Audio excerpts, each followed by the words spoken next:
Essa aula. E antes de entrar nos aspectos tributários, né, eu queria informá-los que até aqui você já tem condição de fazer alguns exercícios introdutórios da nossa lista que está disponível lá no sistema Polvo. Ela está aqui aberta para mim, né? A nossa lista de exercícios da disciplina de planejamento e controle financeiro. Então, por exemplo, aqui, para você já registrar, exercitar a atividade, né, tem algumas perguntas teóricas, né, as funções do administrador financeiro, apenas sócio pode ser formalmente administrador, e assim vai, né, muitas perguntas que podem auxiliá-lo a entender a disciplina e fortalecer o entendimento. Nos momentos síncronos, nós corrigiremos aqui se tiver dúvidas, se algum de vocês quiserem perguntar a respeito, tá certo? Essa primeira página aqui, todas são passíveis de realização, tá certo? Continuando então a nossa explicação, vamos entrar nos aspectos tributários que são aspectos, é um conteúdo muito importante para o administrador financeiro, muito importante. Os livros de finanças, entretanto, não separam um tópico específico sobre esse tema, porque é possível que, porque no Brasil a legislação tributária seja muito complexa e muito volátil para você ter regras básicas explicando, né? Então, normalmente não se trabalha isso aqui. Obviamente também que aqui é uma noção sobre esses assuntos para você entender propriamente da legislação tributária mais factível, prático, quando você se debruça sobre a situação específica de uma empresa, né? Então, o escritório de contabilidade, quando vão ter que estudar alguma situação, eles vão ter que se debruçar sobre a situação específica de alguma empresa. Nós aqui vamos dar uma noção geral para você entender como é o sistema tributário nacional, do ponto de vista prático, bem objetivo, sem muita discussão teórica sobre isso, né? Porque aqui nessa disciplina não é possível. Então, algumas coisas você já viu lá em contabilidade. Cada tributo possui uma base de cálculo própria e uma forma de apuração definida em lei. Mas é relevante saber o seguinte: incide sobre o faturamento da empresa o IPI, que é da União, Imposto sobre Produto Industrializado, a PIS e a COFINS, que também são da União e servem para financiar a Seguridade Social, o ICMS, Imposto sobre Circulação de Mercadorias e Serviços, e o ISS, Imposto sobre Serviços de qualquer natureza. Todas as empresas pagam isso? Não. Se é uma indústria, ela vai pagar. PIS e COFINS, todas as empresas pagam, e incide sobre o faturamento. Mas se é uma indústria, vai contribuir com o IPI e com o ICMS, porque a empresa produz um produto industrializado e também circula aquela mercadoria que ela vendeu.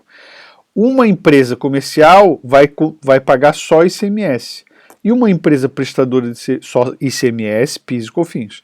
E uma empresa prestadora de serviço vai pagar ISS, PIS e COFINS, não vai pagar IPI nem ICMS.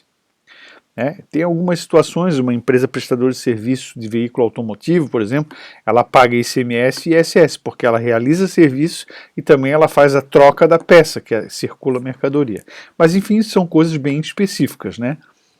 Incidem sobre o lucro da empresa, o lucro tributável, tal do LAIR, lucro antes do imposto de renda, né, mas propriamente naquele que é apurado lá no LALUR, né, o livro de apuração do imposto de renda, dois tributos, o imposto de renda, que é da União, que é federal, e a contribuição social sobre o lucro líquido, que serve para financiar a Seguridade Social, e também é da União.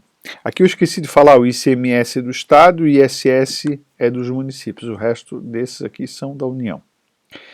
E ainda tem o tributo que incide sobre a folha de salários, normalmente, na maioria das empresas, que chama contribuição patronal previdenciária, que normalmente empresa privada é uma contribuição dirigida ao Instituto Nacional de Seguridade Social e INSS.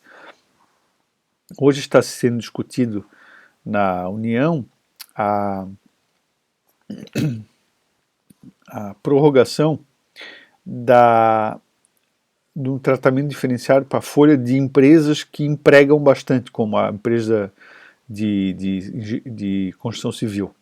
E aí a contribuição patronal previdenciária aí ela não incidiria sobre a folha de pagamento, mas sim sobre a receita bruta, com uma outra forma de cálculo parecida com o simples.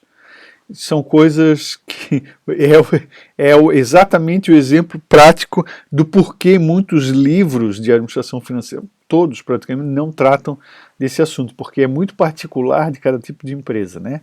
Mas a regra geral é essa que está escrita aí. No Brasil, basicamente, há 3 regimes de tributação. Existe a apuração pelo lucro real das empresas. Os tributos são calculados com base nas informações da DRE, que nós aprendemos lá em contabilidade. Então, sobre a receita bruta, incide esses caras aqui, dependendo do tipo da empresa. Sobre o lucro, incide esses caras aqui. Sobre a despesa de pessoal, incide a contribuição patronal do INSS. Mas existe um outro sistema, esse é o lucro real, um outro sistema, empresas, que é o lucro presumido. Se a empresa faturar até, acho que é 68 milhões de reais ano, ela pode se enquadrar no lucro presumido. Não, 78 milhões de reais. 78 milhões, no lucro presumido.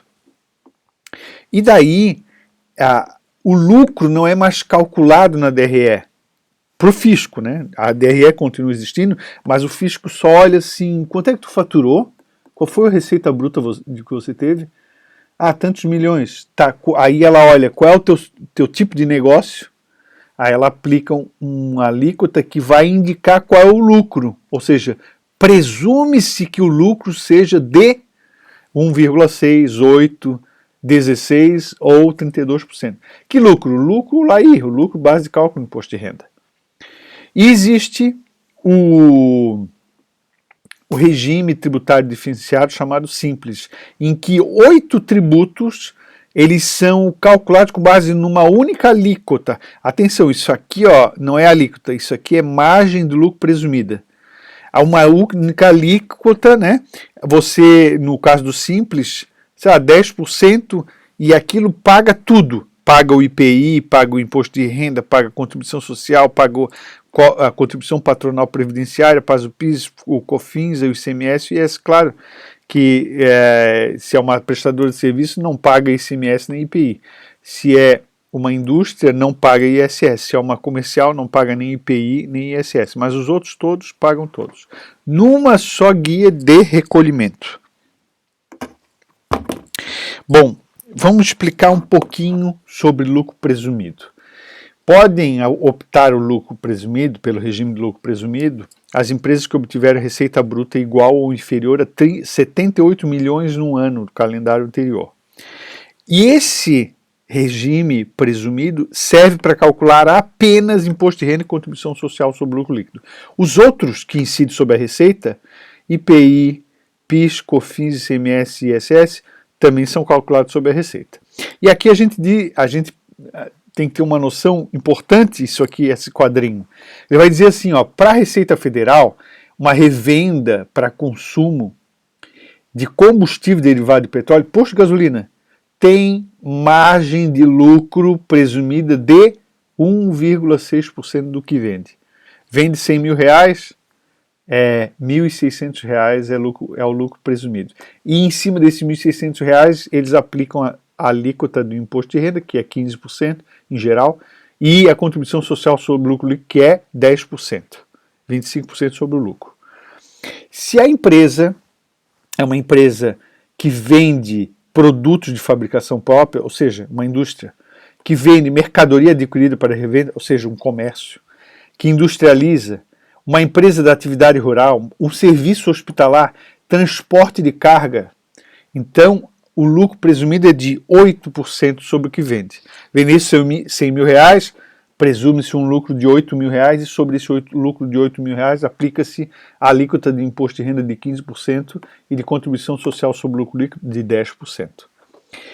A regra geral para a contribuição social sobre o lucro líquido para todas as empresas, então, é 12%. Quer dizer, eu falei é 8%, não, mas a contribuição social tem uma regra específica. Isso não era sempre assim, mudou há pouco tempo, né? Então, a contribuição social para eles é tudo 12%. É uma coisa esquisita, mas é assim, né? No caso de empresa prestadora de serviço de transporte, o transporte de carga está aqui, ó, é 8%. Mas se é transporte de carga, transporte de pessoas, aí é 16%. Quanto vendeu? Vendeu 100 mil, 16 mil é o lucro. Então o imposto de renda incide 15% sobre esses 16 mil reais e a contribuição social a contribuição social sobre o lucro líquido, 10% sobre esses 16 também. E as outras são os prestadores de serviço. Prestação de serviço profissional legalmente regulamentada, administrador, contador, advogado, médico, a margem presumida de lucro é 32%. Intermediação de negócio, administração, locação, cessão de bens imóveis, móveis, construção por administração empreitada unicamente de mão de obra, prestação de qualquer outro tipo de espécie de serviço não mencionada, 32% é a margem presumida de lucro, que é margem operacional, lucro sobre o qual vai incidir imposto de renda e alíquota de imposto de renda e de contribuição social sobre o lucro líquido, né? Imposto de renda com alíquota de 15%, contribuição com alíquota de 10% em geral. Bom, o simples eu vou ter que fazer um vídeo separado. Já continua.